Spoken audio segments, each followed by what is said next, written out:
오늘 청와대 비서실장과 정무특보 인선 발표를 보며 국민들은 걱정스럽기 그지없습니다. 현직 국정원장을 발탁하는 초유의 인사였습니다. 장고 끝에 악수를 둔 것입니다. 국민들은 새 신을 바라고 있지만 새 신과는 거리가 먼 소통 없는 박근혜 대통령식 들통 인사가 재현되는 것입니다.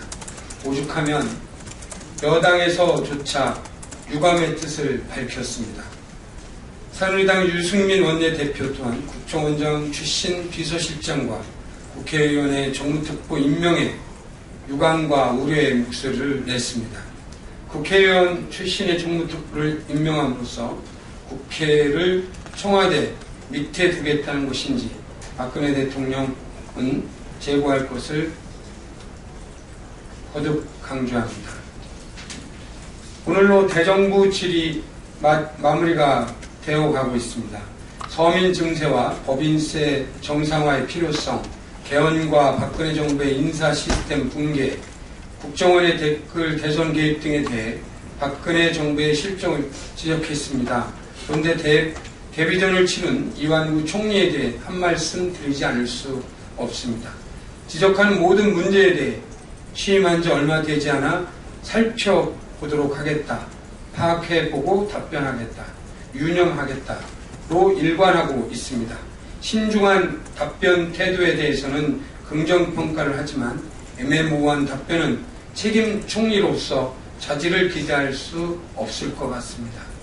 인사청문회 과정에서 초반에는 철저한 준비로 자판기 총리라 자칭하더니 이후 딱지 총리, 양파 총리 등 별명을 얻었습니다. 이완구 총리는 이번 대정부 질문을 통해 살펴 총리, 유념 총리라는 별명을 새롭게 얻게 되었습니다. 국민들은 이완구 총리에게 책임 총리, 대통령에게 할 말을 하는 총리를 기대하고 있습니다. 어렵게 총리가 된 만큼 능력을 갖춘 국정운영 총괄자가 되기를 다시 한번 진심으로 충고하는 바입니다. 황교안 법무부 장관이 국회 대정부 질문에서 현직 검사의 청와대 편법 파견이 직업 선택의 자유를 운운하며 황당한 발언을 하였습니다. 또 박근혜 대통령이 후 당시 공약했던 검사의 외부기관 파견 금지 약속을 검사의 법무부와 외부기관 파견을 제한하겠다는 것인지 청와대 파견 금지 공약은 없다고 말하며 왜곡하는 해석을 하셨습니다. 그러나 검찰청법에는 엄연히 검사의 대통령 비서실 파견을 금지하고 있습니다. 법률이 검사의 청와대 파견 금지를 명시적으로 규정한 이유는 검찰의 독립수사 원칙이 청와대라는 거대한 정치기관에 의해 좌우되는 통로를 차단하자는 의미였습니다.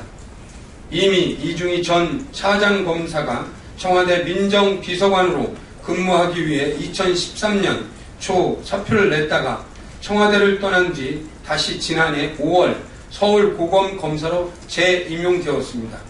이는 엄연한 편법이자 꼼수 임용입니다. 준법 정신을 강조해야 하는 법무부 수장이 이런 편법에 눈 감겠다는 것인지 묻지 않을 수 없습니다.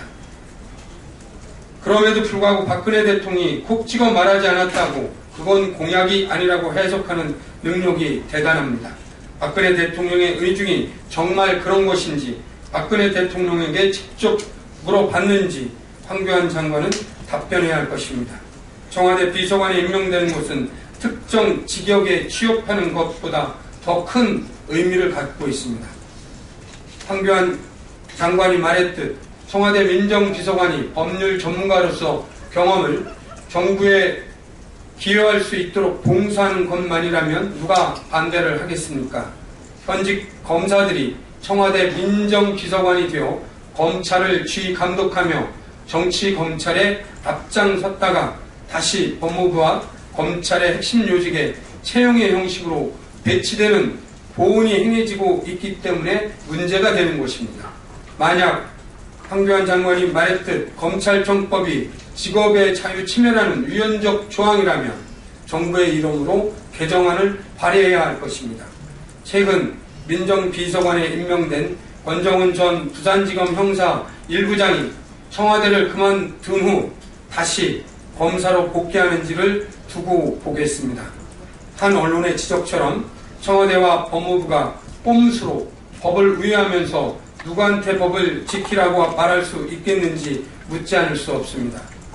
법률 위반에 눈 감고 헌법상 권리 침해를 운운하는 법무부 장관에 대해 국민들은 준법 정신이 훼손되지 않을까 심히 우려스럽습니다.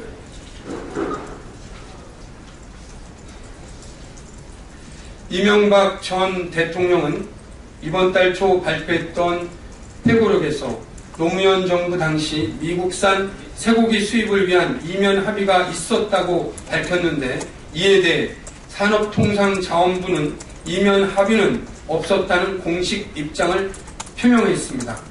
산업부는 새정치민주연합 백재현 의원의 질의답변서에서 이면 합의는 없는 것으로 알고 있고, 농림부, 외교부 등 관계 부처에서도 이면 합의가 없었던 것으로 확인했다고 밝혔습니다. 이명박 전 대통령은 쇠고기 협상의 실책을 인정하며 2008년 5월과 6월 두 차례 대국민 사과를 했지만 진정성 없는 말뿐인 사과에 불과했다는 것을 스스로 드러낸 것입니다. 특히 회고록을 통해 허위사실을 기재하며 노무현 전 대통령의 명예를 훼손한 사실은 용납하기 힘든 비상식적인 행위라고 생각합니다. 이명박 전 대통령은 회고록에서 밝힌 오류에 대해 즉각 사과할 것을 촉구합니다. 이상입니다.